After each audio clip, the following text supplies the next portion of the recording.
बघा आपल्याला इथे एक आता वेल भेटलेला आहे, वेलवर्गीय वनस्पती आहे. तर ही एक रामबाण औषध अशी तुम्हाला ह्याचे एकच औषध मला माहिती आहे ह्याचं. ह्याला हिंदीमध्ये क्युटीचा येल म्हणतात. वरून लाल आणि मध्ये टोक काढल्यानंतर हिरव्या कलरचा मध्ये असा एक गाभारा असतो ह्याचा. तुम्हाला मी टोकरून पण दाखवितो. ही बघा ते जवळून ह्याचे वेल एकदम लाल प्रकारचे येल आहे. ही बघा मोठलट लाकूड आहे असं. आणि ह्याला एक असं टोकरल्यानंतर मध्ये हिरवा निघतं. हो का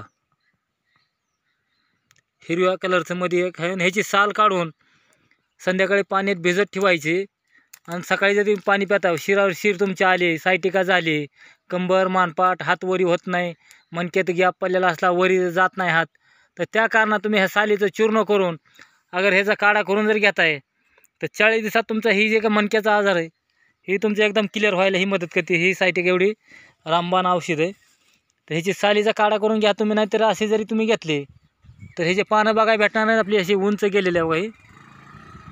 ही बघा भरपूर उंच वरी झाडावर पानं काय ते आपल्याला बघायला भेटणार आहेत.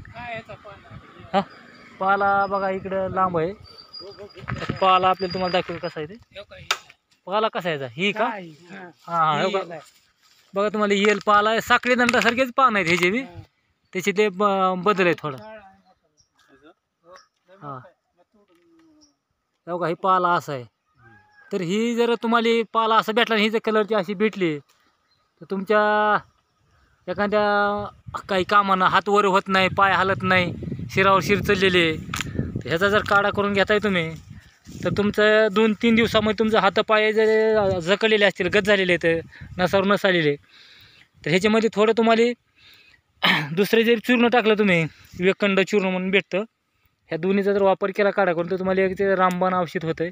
आणि सायटिका नस दबलेली, नस कुठं दबलेली असल्यानंतर ते ऑपरेशन करून बी नीट होत नाही. नसा तुमच्या बारीक बारीक नसा असतात तर केसावणी काही ठिकाणच्या ती पण बंद पडल्या. सगळ्या शरीराच्या नसा चालू करायला ही एकटी वनस्पती गुणकारी आहे. अशी जेवढा होईल तेवढा व्हिडिओ शेअर करा, लाईक करा, घंटीचं बटन दाबा. रामकृष्ण हरी माऊली.